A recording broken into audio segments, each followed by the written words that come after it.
The crack of a pistol shot in the dusty air of Steins Pass, New Mexico, shattered Hannah O'Malley's world on a scorching summer day in 1878. She wasn't there to witness it. She was at home, stirring a pot of stew, unaware that miles away her husband Jeremiah had just gambled away the last of their savings, and then, incomprehensibly, had wagered her. "You have 1 week to clear your debt, O'Malley," growled Isaac Thornton, the wealthy cattle baron whose patience had worn thin after months of Jeremiah's promises. "Or I take your land, your livestock, and that pretty wife of yours can work off what you owe in my establishment." Jeremiah's face blanched beneath his unkempt beard. At 32, he'd aged a decade in the past year, drowning his failures in whiskey and cards. Hannah, 7 years his junior, had remained loyal despite his dissent, believing his promises that the next venture would save them. 1 week, Jeremiah muttered, stumbling out of the saloon. Hannah knew something was wrong the moment he returned home. His eyes couldn't meet hers as he slumped at their small table. "What is it, Jeremiah? What happened?" She set a bowl of stew before him, the savory aroma filling their modest cabin. "Nothing, just lost a bit at cards." He reached for the bottle he kept beneath his chair. Hannah's slender hand stopped his. "How much this time?" $200, she gasped. "We don't have $200. The farm's barely keeping us fed as it is." Jeremiah shoved his chair back, the wooden legs screeching against the floor. "Don't you think I know that? I'll figure something out. I always do." But he didn't. For the next 6 days, Jeremiah disappeared before dawn and returned after dark, reeking of cheap liquor. Hannah tended their small farm alone, praying he'd find a way out of whatever trouble he'd created. On the 7th day, Jeremiah didn't return at all. The pounding on Hannah's door came at first light the following morning.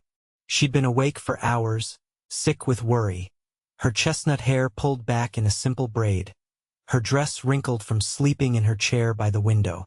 When she opened the door, Isaac Thornton stood there with 2 of his men. Behind them sat a carriage, its black lacquered surface gleaming in the morning sun.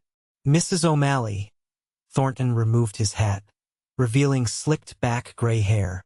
At 50, he was one of the territory's wealthiest men, owning half the businesses in Steins Pass, including the saloon and a brothel on the town's outskirts. "I'm afraid I have some business with you."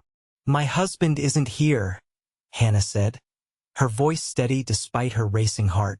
"Your husband," Thornton's thin lips curled, "signed over ownership of this property to me yesterday, and you along with it." Hannah's fingers tightened on the doorframe. "That's not possible. A person can't be owned." "He owed me a considerable debt, $200 plus interest, and since he couldn't pay..." Thornton shrugged.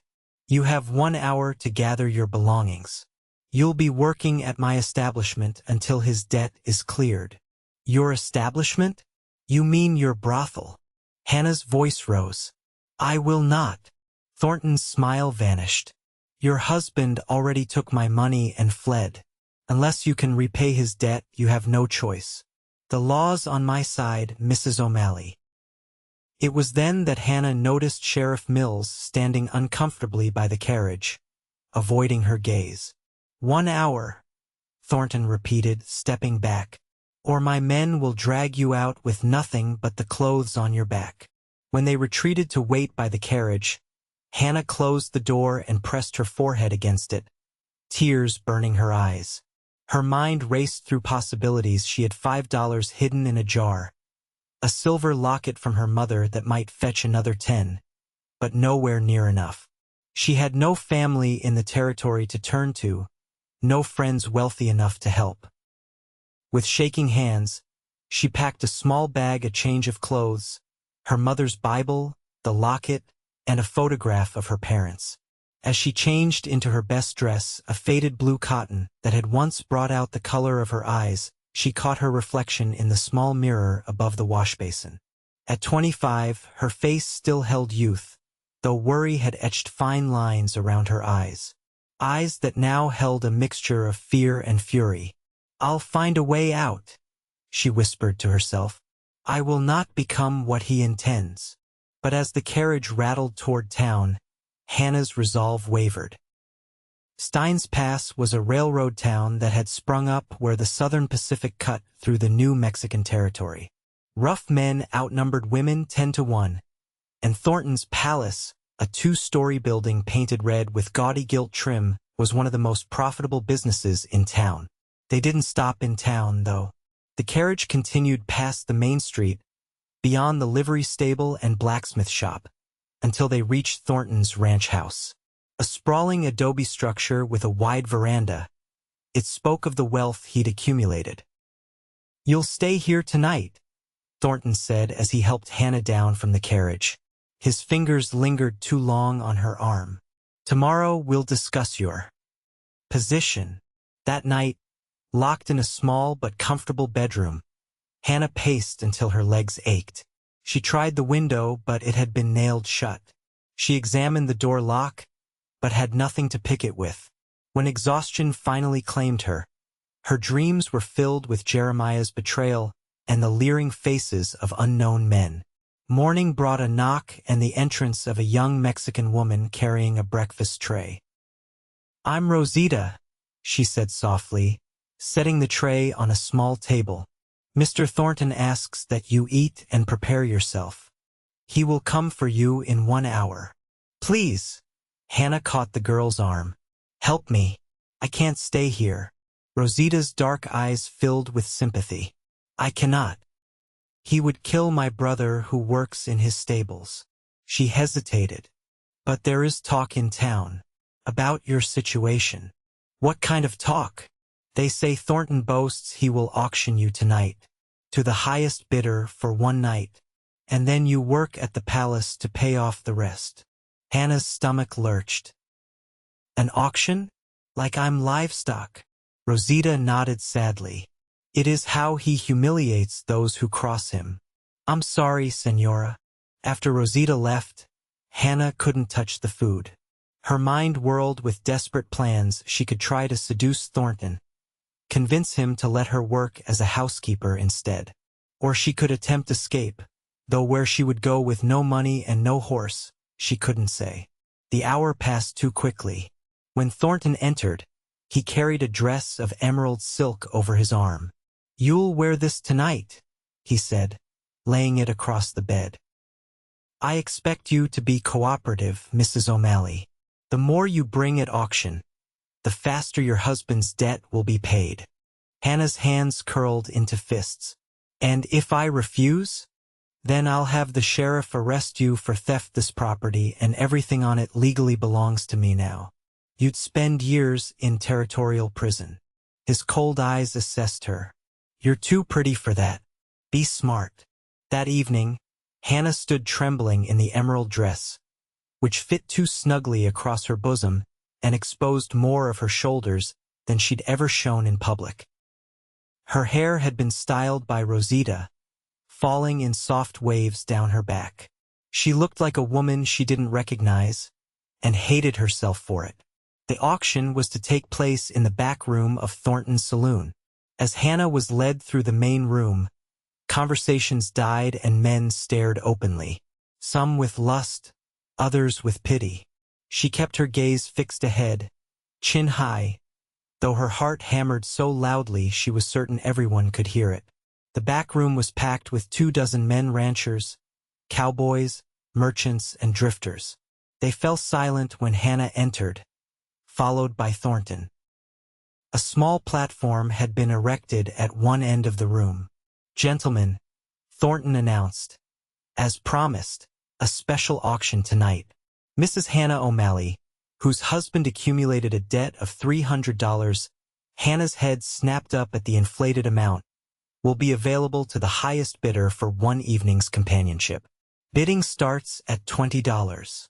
20, called a voice from the back. 25, countered another. Hannah fought the urge to vomit as the amounts climbed. 30, 40. 50. She couldn't look at the faces of the men bidding on her body, her dignity. Instead, she fixed her gaze on a knothole in the wooden wall, imagining herself anywhere but here. 75, called a gruff voice, silencing the room. Hannah's eyes darted to the source.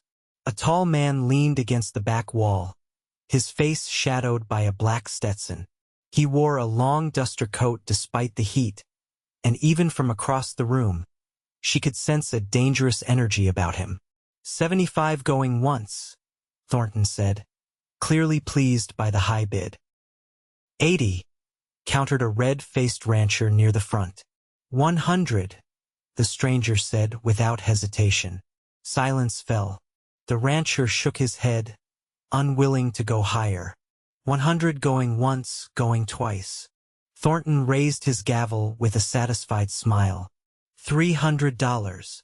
The room erupted in murmurs as the stranger pushed away from the wall and stepped forward. The crowd parted for him as he approached the platform.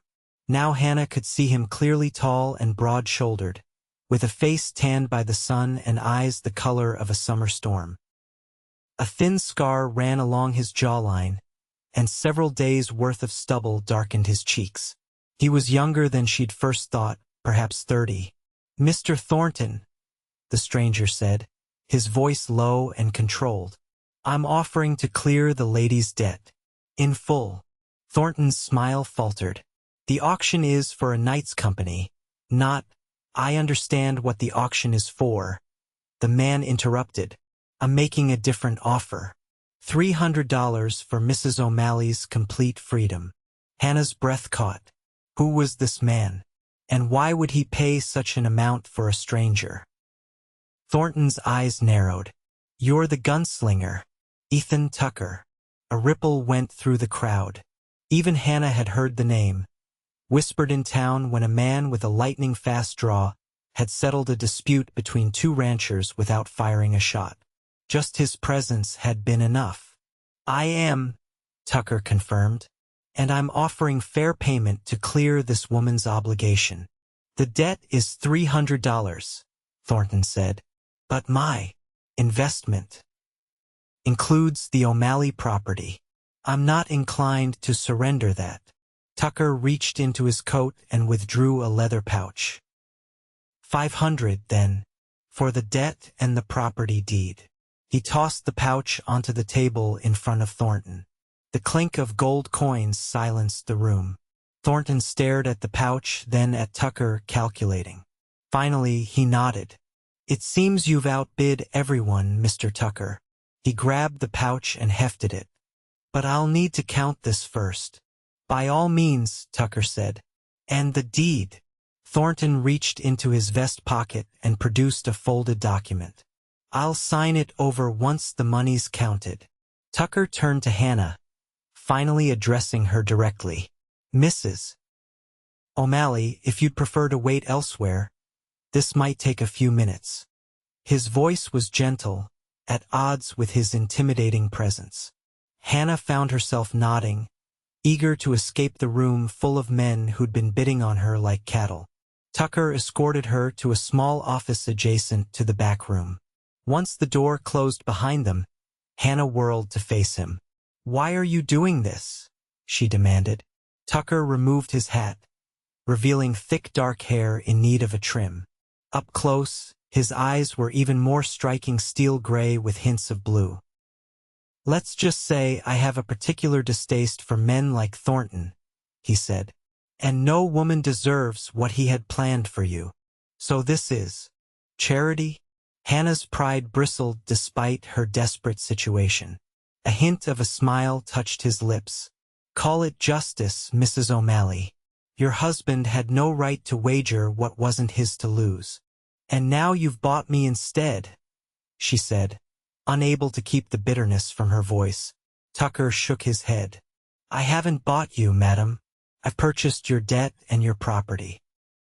Once Thornton signs over the deed, I'll hand it to you, and you'll be beholden to no one." Hannah studied his face, searching for deceit but finding none. "Why would you spend so much money on a stranger?"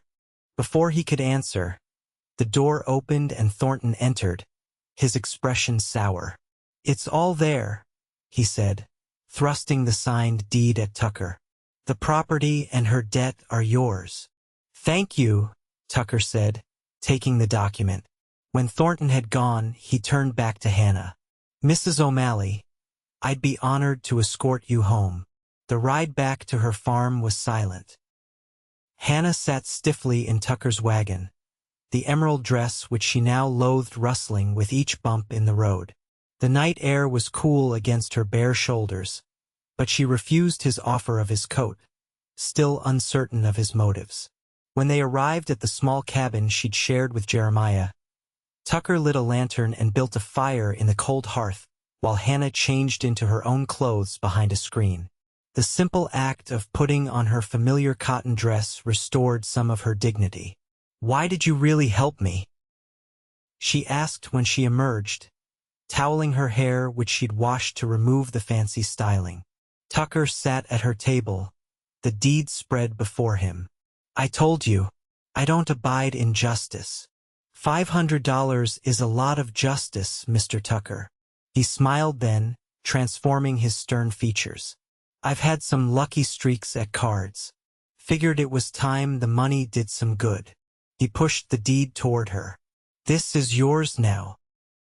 Hannah picked up the document, scanning it until she found the portion where ownership had been transferred from Thornton to Tucker, and then her breath caught from Tucker to Hannah O'Malley. He'd already signed it. "I don't understand," she whispered. "It's simple, Mrs. O'Malley. You're free. This land is yours. Thornton won't bother you again. And what do you want in return?"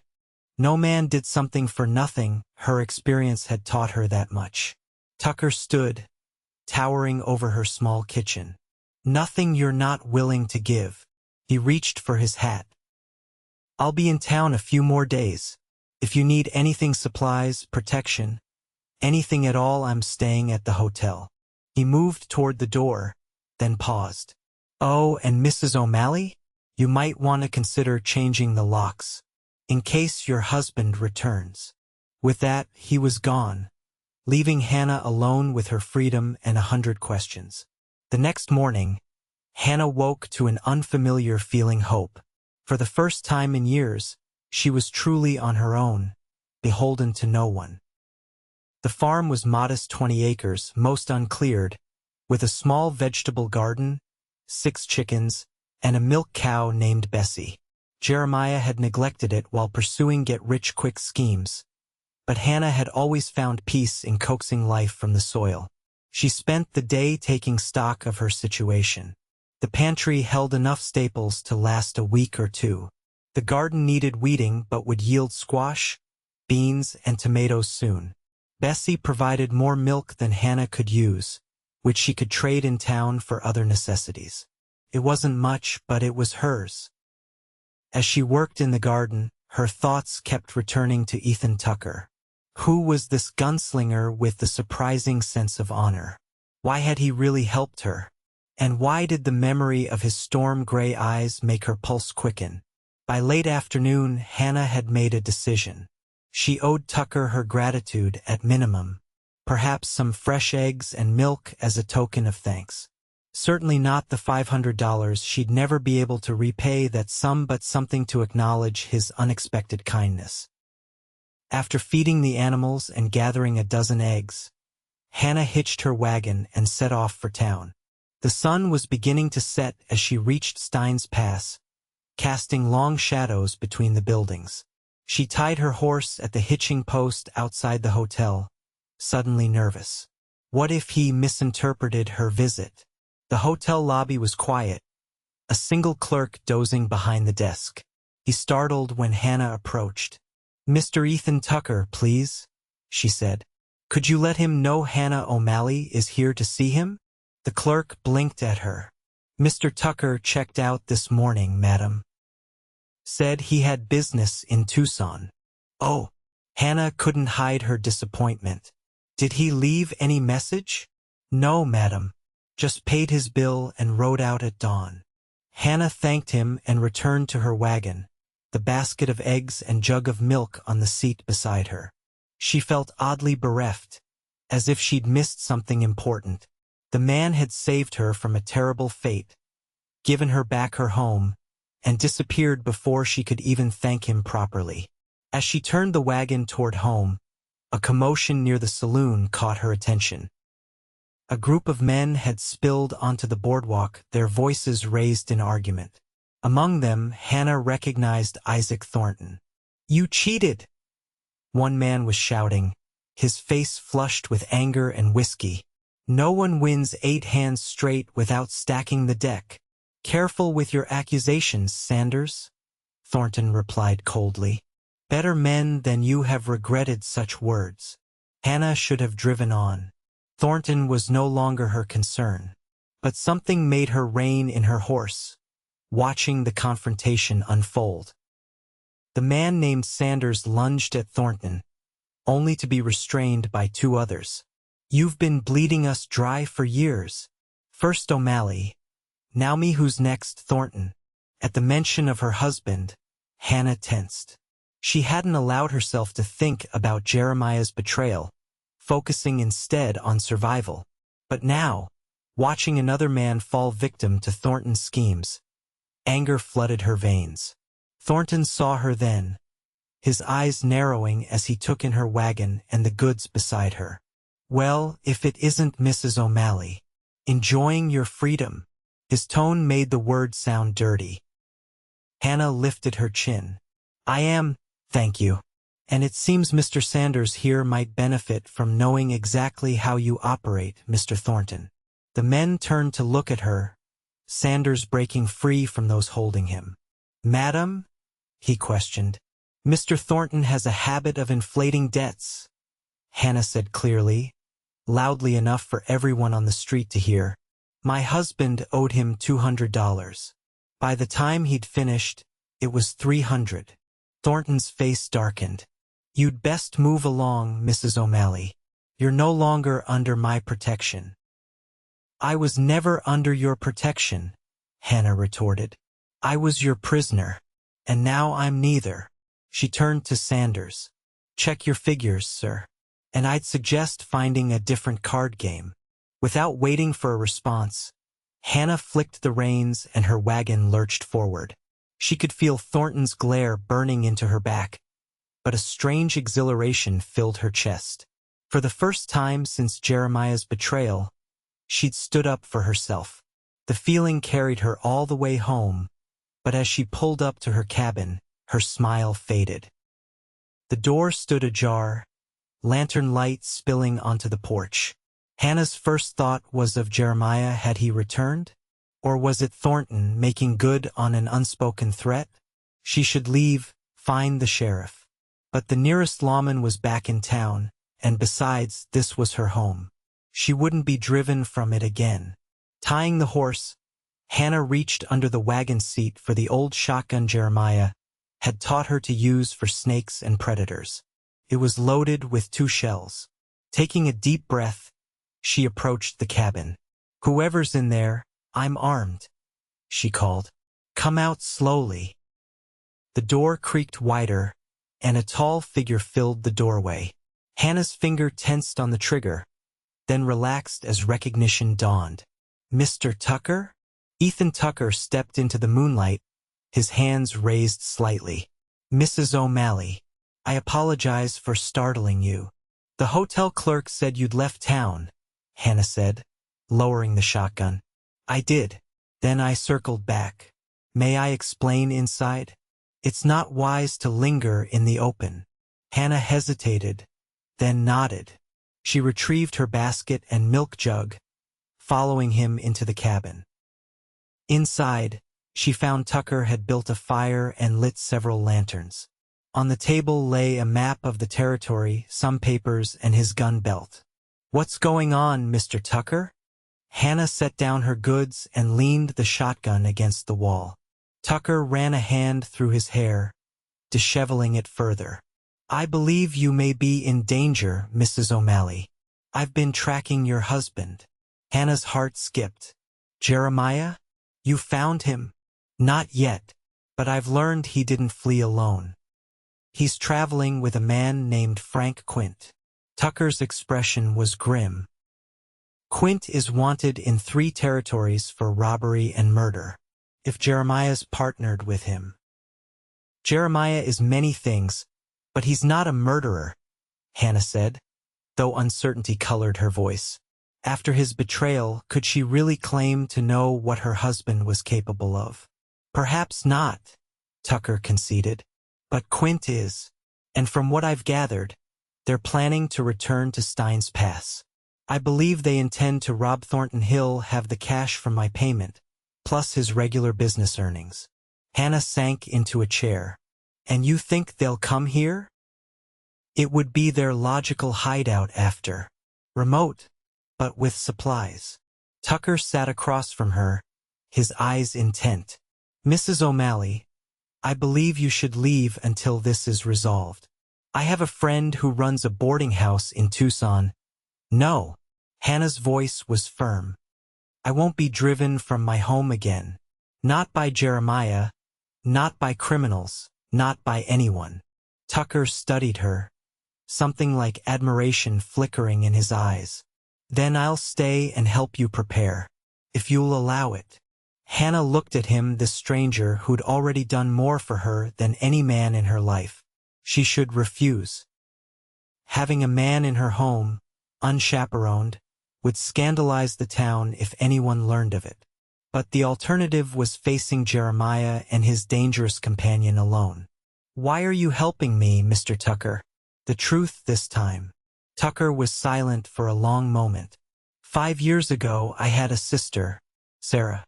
She was married to a gambler who sold her to clear a debt, much like your husband did to you. His jaw tightened. I was away working as a scout for the army. By the time I returned, she'd taken her own life rather than endure what had been done to her. Hannah's hand went to her throat. I'm so sorry. Since then, I've made it my business to stop men like your husband. And Thornton. His eyes met hers. When I heard what was happening in Steins Pass, I came as quickly as I could. The story rang true. It explained his determination, the flash of pain she sometimes glimpsed in his eyes. It didn't explain the way her skin tingled when he looked at her, or the strange comfort she felt in his presence despite barely knowing him. You can stay, she said finally, but only until this danger has passed. Tucker nodded. I'll sleep in the barn. We'll need to prepare defenses, just in case. The next few days established an unexpected routine. During daylight hours, Tucker helped Hannah repair the cabin's defenses, reinforcing shutters, clearing sightlines around the property, setting up warning systems with cans on strings at the perimeter. In the evenings, they shared simple meals, and Hannah found herself opening up about her life before Jeremiah, her childhood in Illinois, her dreams of a farm filled with children and laughter. Tucker spoke less of himself, but gradually Hannah learned he'd grown up in Texas, had fought briefly for the Confederacy before deserting. A cause I realized too late wasn't worth dying for, he said grimly, and had spent the years since working as a scout, a ranch hand, and occasionally as a hired gun, though he insisted he only accepted jobs that aligned with his sense of justice. And that pays enough to throw around $500 on strangers?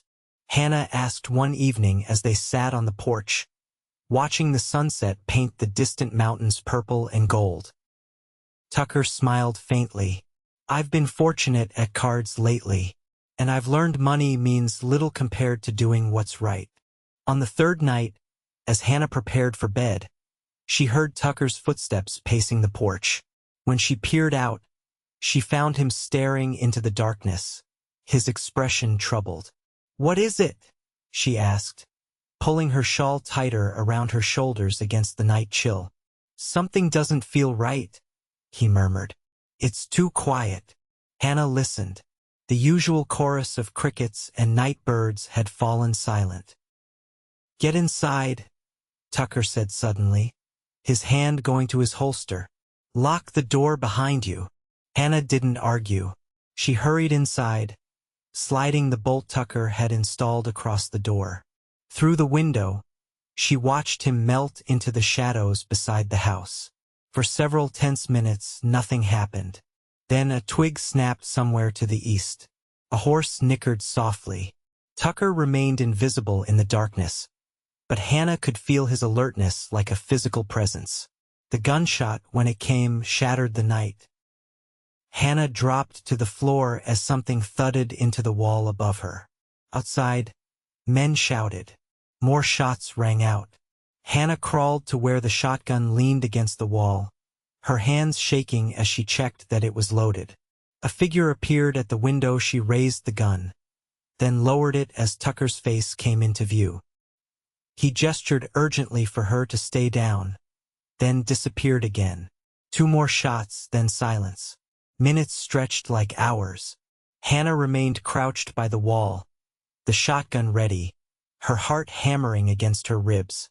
Finally, a soft knock at the door. "Mrs. O'Malley? It's me." She rushed to unlock it. Tucker stood there, a thin trail of blood running from a graze on his temple, but otherwise unharmed. "Are you hit?" she gasped. "Just a scratch." He stepped inside, scanning the room. "Are you all right?" Hannah nodded. "What happened? Was it Jeremiah?" "No," Tucker said grimly. "Thornton's men. 3 of them. They've retreated for now, but they'll be back." He moved to the window, peering out cautiously. "We need to leave. Tonight." "Leave? But you said—" That was before Thornton decided to take matters into his own hands. Tucker turned to her, his expression fierce. "He wants you silenced, Mrs. O'Malley. After your scene in town, people are questioning his business practices. And he wants me dead for interfering." Hannah's mind whirled. "Where would we go?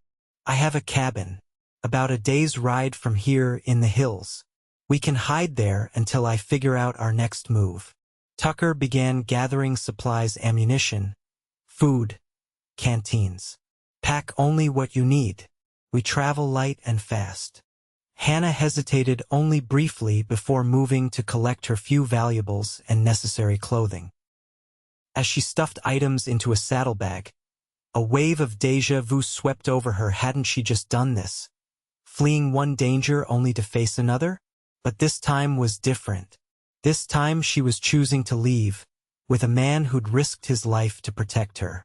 They slipped away from the farm under cover of darkness, riding double on Tucker's sturdy gelding. Hannah sat behind him, her arms wrapped around his waist, her cheek pressed against his back as they traveled cross-country, avoiding roads and trails. The night was cool, stars scattered like diamond dust across the sky. Despite the danger, despite the uncertainty, Hannah felt strangely at peace. Dawn found them climbing into pine-covered foothills, the desert giving way to scattered juniper and then tall ponderosa. Tucker guided them along game trails, occasionally stopping to listen for pursuit, but they encountered no one. "Not much further," he said as the sun climbed higher. "There's a stream ahead where we can rest the horse and ourselves." The stream was a ribbon of silver cutting through a small meadow. While Tucker tended to the horse, Hannah splashed cold water on her face, washing away trail dust and exhaustion. Her reflection in a calm pool showed a woman she hardly recognized, determined, strong, with a light in her eyes that had been missing for years. "You're not what I expected, Mrs. O'Malley," Tucker said, appearing beside her to fill canteens. "Hannah," she said, "after everything, I think you can call me Hannah." A smile tugged at his lips. "Hannah, then. And I'm Ethan." "What did you expect, Ethan?" He considered this as he capped a canteen. "Someone broken by what happened to her. Someone in need of rescue." His eyes met hers. "Instead, I found a woman with more courage than most men I've known." Heat that had nothing to do with the climbing sun flooded Hannah's cheeks. "I was afraid. I still am." "Courage isn't the absence of fear," Ethan said. "It's acting despite it." They reached Ethan's cabin by midday, a solid structure built of pine logs, tucked into a stand of trees overlooking a small valley. Inside was simple but comfortable. A stone fireplace, a sturdy table and chairs, a bed frame with a straw tick mattress, and shelves stocked with supplies. "It's not much," Ethan said as he lit the fire, "but it's secure. Few people know about this place." "It's wonderful," Hannah replied honestly. After the tension of the past days, the cabin felt like a sanctuary. As Ethan prepared a simple meal of beans, bacon, and coffee, Hannah explored the small space. A bookshelf held an eclectic collection: Shakespeare, Twain, a well-worn Bible, several dime novels. A gun rack displayed rifles and shotguns, all well maintained.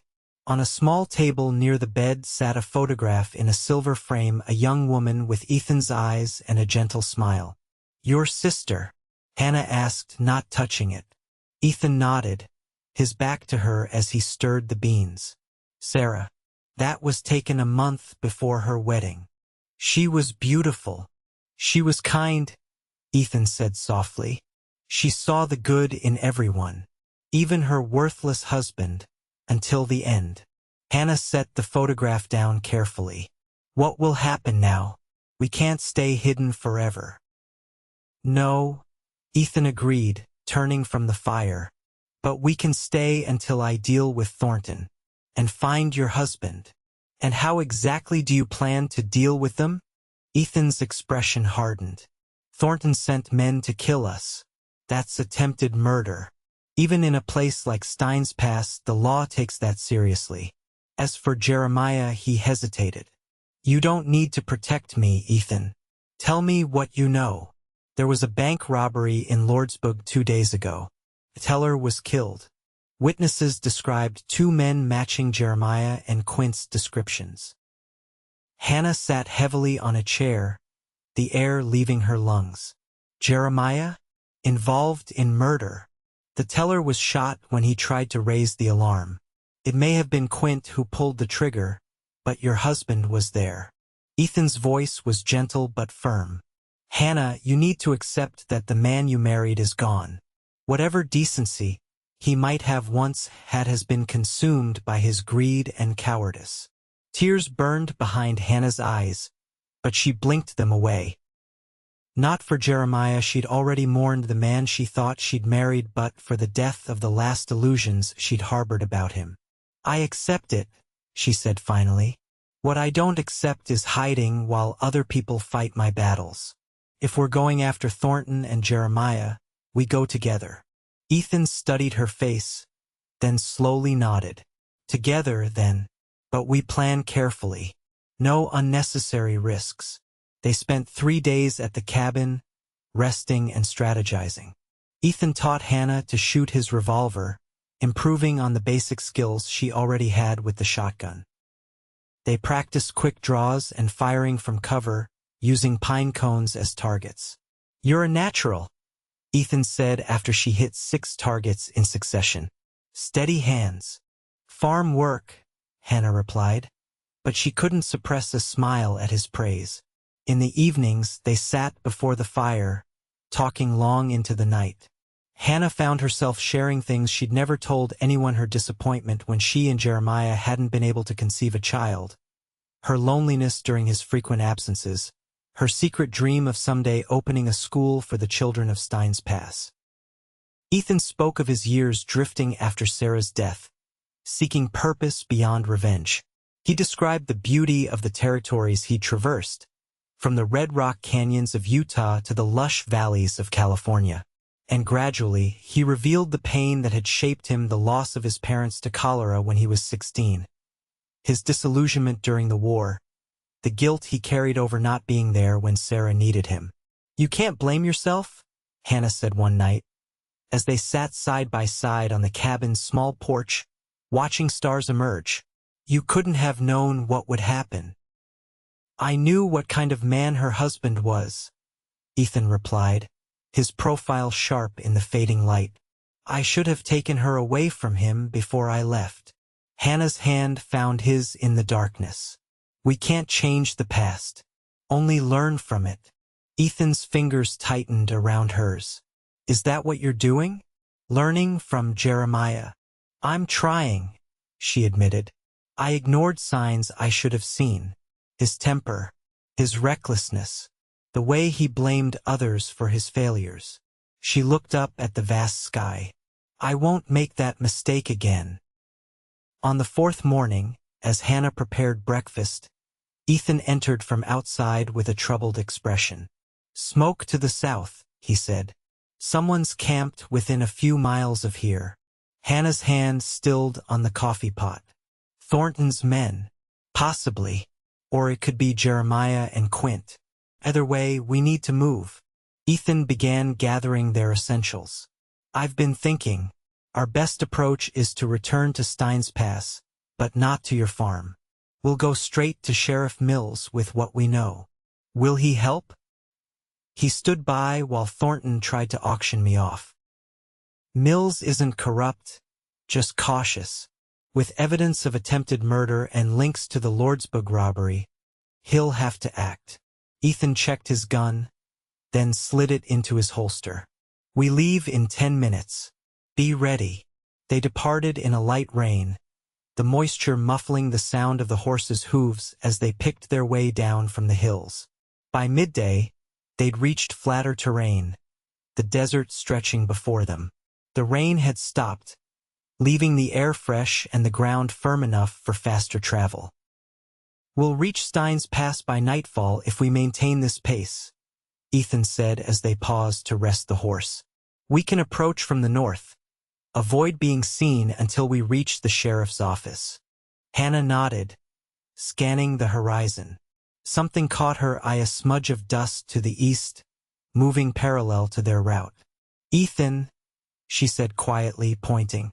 He followed her gaze, his body tensing. Riders, at least 3, moving fast. He helped her quickly back onto the horse, then swung up behind her. Change of plans. We make for the old mission ruins. We can defend that position if needed. The ruins appeared an hour later, crumbling adobe walls that had once been a Spanish mission, abandoned decades earlier. Enough of the structure remained to provide cover, including a partial bell tower that offered a vantage point over the surrounding terrain. Ethan led their horse into what had been the chapel, now roofless but with walls high enough to conceal them. Stay here, he instructed, handing Hannah his spare revolver. I'll check the perimeter. While he was gone, Hannah secured the horse and organized their supplies, making sure ammunition was readily accessible. She positioned herself near a gap in the wall that offered a view of the approach from the east, the direction the dust cloud had been moving. Ethan returned minutes later, his expression grim. For riders coming this way, they're tracking us. He climbed partway up the remains of the bell tower, using a spyglass to get a better look. When he descended, his face was tight with tension. It's Jeremiah and Quint, along with 2 men I don't recognize, all armed. Hannah's stomach lurched. How did they find us? They might have spotted our trail after the rain stopped. Ethan checked his weapons. Or someone in Steins Pass talked. Either way, they'll be here within the hour. What do we do? Ethan looked at her, his eyes searching her face. We have options. We could make a run for it, try to reach town before they catch us. Or we can stand our ground here, where we have defensive positions. Hannah considered this. If we run, we risk being caught in the open. Here, at least we have walls between us and them. Ethan nodded, a hint of pride in his expression. My thoughts exactly. He outlined a plan. They would use the height of the bell tower and multiple firing positions to give the impression of more defenders. They would call for Jeremiah and his companions to surrender, offering safe passage if they laid down their weapons. If that failed, they would defend themselves. I won't ask you to shoot your own husband, Ethan said quietly. Hannah's jaw tightened. He stopped being my husband the moment he sold me. If it comes to it, I'll do what's necessary. The waiting was the hardest part. Hannah positioned herself at a window-like opening, the revolver ready. Ethan took the higher position in the bell tower, a rifle beside him. The afternoon sun beat down on the ruins, dust motes dancing in the shafts of light that penetrated the remaining roof sections. They heard the riders before they saw them, the thud of hooves, the jingle of tack. Then voices, men arguing about the best approach. "They're splitting up," Ethan called softly from above, circling the ruins. Hannah shifted position, keeping her back to a solid wall. Through the opening, she caught glimpses of movement, a horse's flank, a boot, the glint of a gun barrel. Her heart raced, but her hands remained steady. "Hannah!" The voice that called her name sent ice through her veins. "Jeremiah." "Hannah, are you in there?" "It's me." She didn't respond, looking up at Ethan, who shook his head slightly. "Hannah, please." Jeremiah sounded desperate. "I know I wronged you. I've come to make it right. These men with me, they're going to help us start fresh. Bank robbers and murderers, Jeremiah," she finally called back. "Is that how you plan to start fresh?" A pause. Then, "I didn't kill anyone. That was Quint. I swear I didn't know he'd shoot that feller. And selling me? Did you know what would happen then?" Another longer pause. "I was drunk, Hannah. Thornton tricked me. I came back for you as soon as I heard what happened. But Tucker had already taken you." "Taken me?" Hannah's voice rose in disbelief. "He saved me from the fate you condemned me to. He's using you," Jeremiah shouted, anger replacing his pleading tone. "He wants the farm. And you." Hannah looked up at Ethan again, who had his rifle trained on a point she couldn't see. He spared her a glance, his eyes communicating what she already knew. Jeremiah was stalling, positioning his men.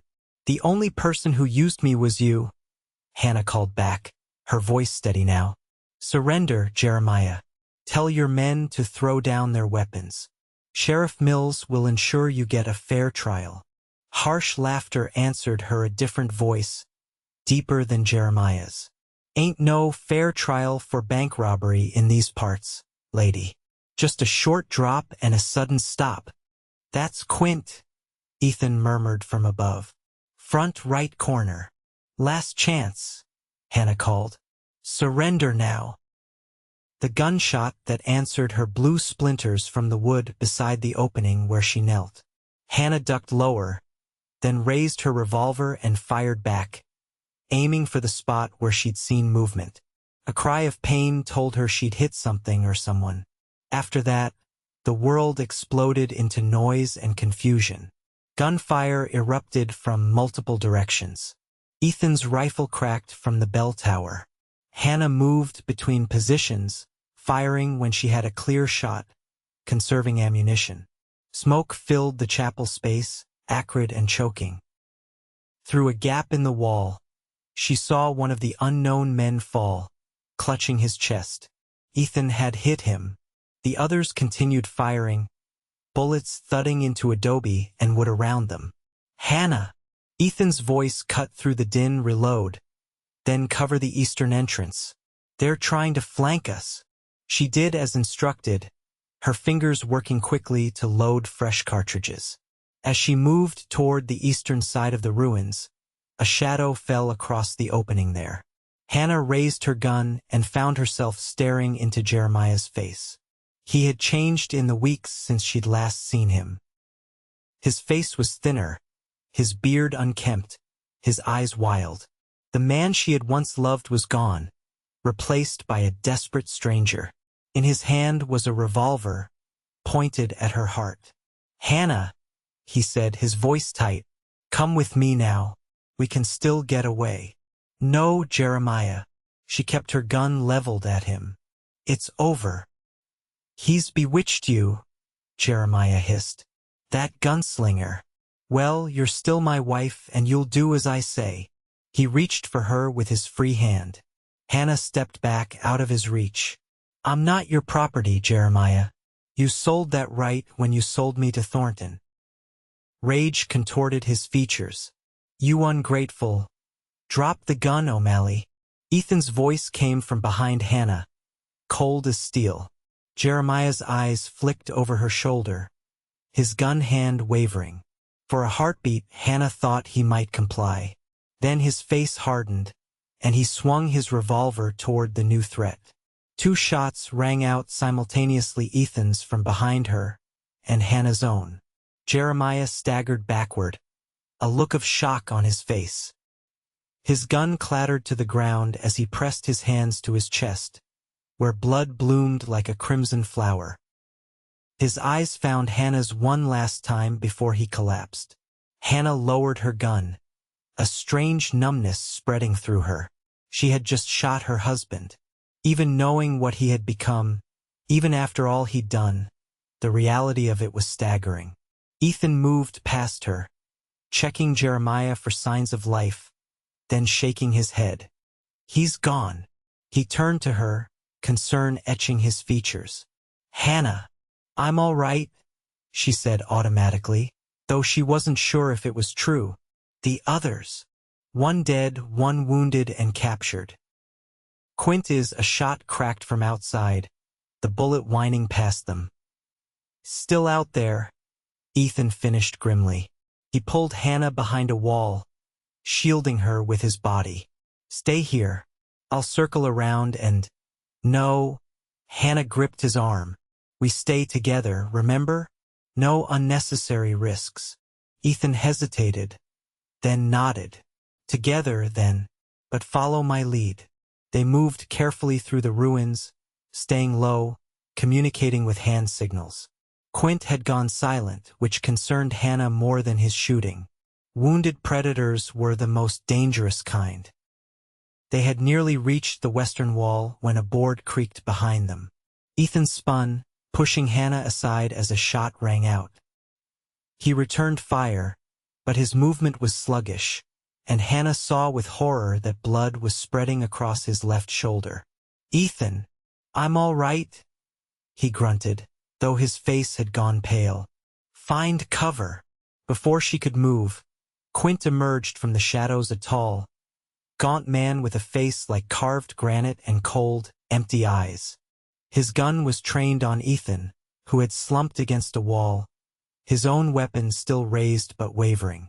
"Drop it, Tucker," Quint said, "or I put the next one between your eyes."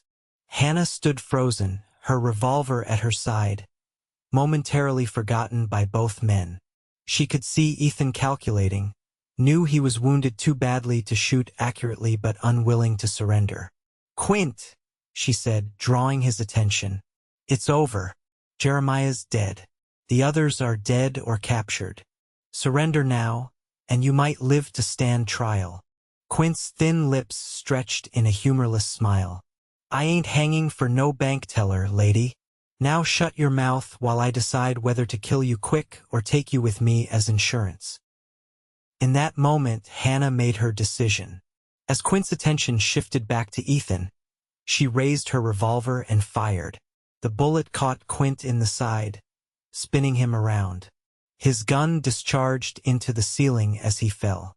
Ethan, summoning his remaining strength, fired once more. Quint collapsed and lay still. Hannah rushed to Ethan's side. "How bad is it?" "Through and through," he said through gritted teeth. "Hurts like hell, but I'll live if we stop the bleeding." She helped him to a bench in what had once been the mission's sanctuary, then tore strips from her petticoat to bandage his wound. Outside, the sun was setting, painting the ruins in gold and shadow. "We need to get you to a doctor," Hannah said, tying off the makeshift bandage. "In the morning," Ethan said. "Too dangerous to travel at night with Quint's men possibly still out there. The bleeding stopped, and I've had worse." Hannah wanted to argue but saw the exhaustion in his face. First light, then. No arguments. They made a simple camp in the most defensible part of the ruins, building a small fire for warmth and light. Hannah kept watch while Ethan dozed fitfully, his face taut with pain even in sleep. She checked the perimeter regularly, but the night remained quiet except for the hooting of an owl and the distant howl of coyotes. Near midnight, Ethan woke with a start. "Hannah, I'm here." She moved to his side. "How do you feel?" "Like I've been shot," he said, attempting a smile that turned into a grimace. "But better than I probably should." Hannah helped him sit up and drink some water. In the firelight, his face was drawn but determined. "Thank you," he said after a moment, "for what you did with Quint. That was a difficult shot." "I didn't think about it," Hannah admitted. "I just knew I couldn't let him harm you." Ethan's hand found hers in the firelight. "I'm sorry about Jeremiah. I know that no matter what he became, taking his life couldn't have been easy." Hannah was silent for a long moment, examining her feelings. "I mourned the man I thought he was long before today," she said finally. "The man who died here was a stranger wearing my husband's face." She looked up at Ethan. "Does that make me cold?" "No." Ethan's fingers tightened around hers. "It makes you honest and strong." The ride back to Stein's Pass the next morning was slow and careful. Ethan, despite his protests, was weak from blood loss and pain. Hannah insisted he ride in front where she could support him if he faltered. They reached town by mid-afternoon, causing a stir as they rode down the main street. Hannah, dirty and determined, supporting a bloodied Ethan. Sheriff Mills rushed out of his office as they approached. "Tucker, Mrs. O'Malley." "What in tarnation? Jeremiah O'Malley and Frank Quint are dead," Hannah said without preamble. "They attacked us at the old mission ruins. 2 of their men as well, 1 dead, 1 wounded and tied up at the site." She nodded toward Ethan. "He needs a doctor. Now." Mills's eyes widened, but he moved quickly, helping Ethan down from the horse and calling for the town doctor. As a small crowd gathered, Hannah spotted Isaac Thornton watching from the doorway of his saloon, his expression unreadable. The next hours passed in a blur. The doctor extracted the bullet fragments from Ethan's shoulder and stitched him up, declaring him lucky to have avoided major damage. Sheriff Mills took their statements, then departed with a posse to retrieve the bodies and the surviving outlaw. Hannah refused to leave Ethan's side, despite the doctor's raised eyebrows at her disheveled appearance. "You should rest," Ethan told her as evening fell. He lay in a bed at the town's small clinic, his shoulder heavily bandaged. "Go to the hotel. Get some proper sleep." Hannah shook her head. "Not while Thornton's men are still out there. Besides," she added softly, "I sleep better knowing you're safe." A week passed before the doctor declared Ethan fit to travel. During that time, Hannah stayed at the hotel but spent her days at his bedside. Sheriff Mills confirmed that the surviving outlaw had confessed to the bank robbery and implicated both Jeremiah and Quint in the teller's murder. The law considered the matter closed. Thornton, however, remained a problem. Though he made no overt moves against them, Hannah often felt eyes following her as she moved about town. Ethan, too, was concerned. "He won't forgive what we've done to his reputation," he said as Hannah helped him dress on the day of his release from the clinic. "His type never does." "Then what do we do?" Ethan's expression was grave. "We could leave, start fresh somewhere else. Colorado, maybe, or California." Hannah's heart skipped. "We?" Ethan's eyes met hers. "I know it's forward of me. We've only known each other a short time. But Hannah," he took her hands in his, "these past weeks have shown me what kind of woman you are. Brave, resilient, kind despite everything you've endured. I haven't felt this way about anyone since. Well, ever." Hannah's cheeks warmed. "Ethan," a commotion outside interrupted her. Raised voices, then a gunshot. They rushed to the window to see Isaac Thornton standing in the middle of the street, a smoking pistol in his hand. Before him lay Sheriff Mills, clutching his leg and cursing. Tucker, Thornton bellowed. I know you can hear me. Come face me like a man. Ethan's jaw tightened. Stay here, he told Hannah, reaching for his gun belt. No, she grabbed his arm. You're still weak. And this is my fight too. Hannah. Together, she reminded him. We promised. After a moment, Ethan nodded. Together, then. But stay behind me. They descended the clinic steps side by side. Thornton stood alone in the street, though Hannah could see his men positioned strategically around the area on the hotel balcony, in the alley beside the general store, on the roof of the saloon. There you are. Thornton's face was flushed with rage or whiskey or both. You've ruined me, Tucker. Turned the town against me. Even my own girls are leaving, saying they want proper work now. Sounds like progress to me, Ethan said calmly, though Hannah could feel the tension in him. Let Mills go, Thornton. This is between you and me.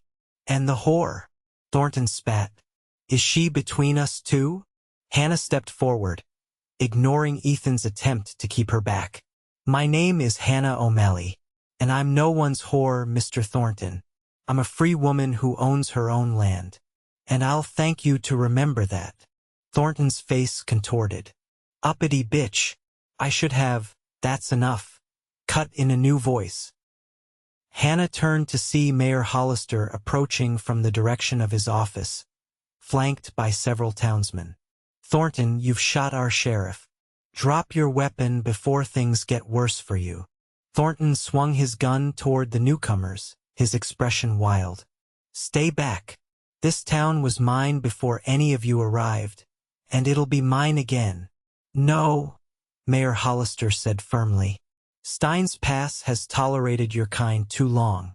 The railroad's bringing decent folks, now families, businessmen. We don't need your brothels and crooked games anymore. As the mayor spoke, Hannah noticed more townspeople gathering, merchants, farmers, even some of the women from Thornton's palace, watching from a safe distance. The mood of the crowd was turning against Thornton, and he sensed it. This ain't over, he snarled, backing toward his saloon, guns still raised. None of you will. The shot came from behind him, not from Ethan, not from the townspeople, but from Sheriff Mills, who had pulled himself to a sitting position and drawn his backup revolver. Thornton jerked, dropping his gun, then collapsed face first in the dust. For a moment, silence blanketed the street. Then Mills spoke, his voice pained but clear. Someone get the doctor, and someone else take that trash to the undertaker's. Steins Pass just got a little cleaner. The following days were a whirlwind of activity. With Thornton dead, his empire quickly crumbled. The brothel closed, the women either leaving town or, in several cases, accepting honest work at the hotel or the new dressmaker's shop. The saloon remained open, but under new management, a no-nonsense woman from Chicago who banned crooked card games and watered-down whiskey. Hannah returned to her farm, accompanied by Ethan, who insisted on helping her repair the damage done during their absence. They worked side by side, mending fences, replanting the garden, fixing the roof that had leaked in the recent rains. In the evenings, they sat on the porch, planning the future. The North Field could support wheat, Ethan said one night, sketching ideas in a notebook. And there's enough pasture for a small herd if we wanted to try cattle. Hannah's heart warmed at his use of we. Since their interrupted conversation at the clinic, neither had directly addressed what lay between them, though it grew stronger with each passing day. Ethan, she said, setting aside her mending. Before Thornton interrupted us, you were saying something. About us. He set down his pencil, his eyes meeting hers in the lamplight. I was. And I meant it, Hannah. These weeks with you have changed me. Shown me a life I thought was no longer possible for a man like me. What kind of man is that? A drifter. A man with blood on his hands. A man who spent years seeking justice but finding only more darkness. Ethan's voice was soft but intense. Until you've shown me what real courage looks like. What it means to build rather than destroy. Hannah moved closer, drawn by the emotion in his voice. And what is it you want to build, Ethan Tucker? He took her hands in his calloused fingers gentle against her skin. A life, here if you'll have me, or anywhere you want to go.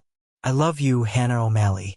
I think I have since that first night, when you faced down Thornton with your chin up and your eyes blazing. Tears blurred Hannah's vision, but she blinked them away, wanting to see his face clearly. I love you too. I think I knew it in the ruins when Quint had his gun on you. I realized then that losing you would break something in me that could never be mended. Ethan's smile transformed his face, erasing the lines of worry and fatigue. He pulled her gently into his arms, mindful of his healing shoulder, and kissed her a kiss that held promise and passion and a future brighter than either had dared imagine.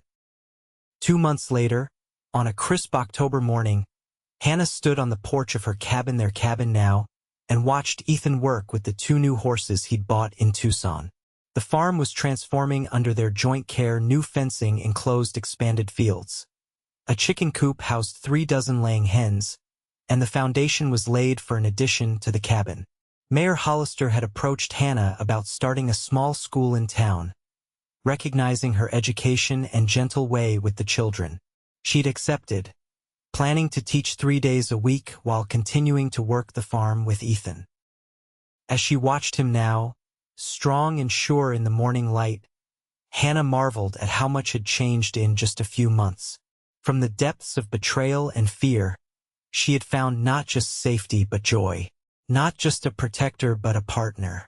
Ethan looked up, catching her eye, and smiled that rare, transformative smile that still made her heart skip. He secured the horses and walked toward her, moving with the easy grace that had first caught her attention. "What are you thinking about, looking so serious?" he asked, climbing the porch steps. Hannah smiled, taking his hand and placing it gently on her stomach. "I'm thinking our addition might need to be a bit larger than planned. To accommodate a nursery, perhaps."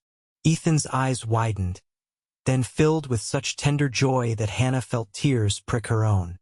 "You're certain?" She nodded. "Dr. Wilson confirmed it yesterday. Early spring, he thinks."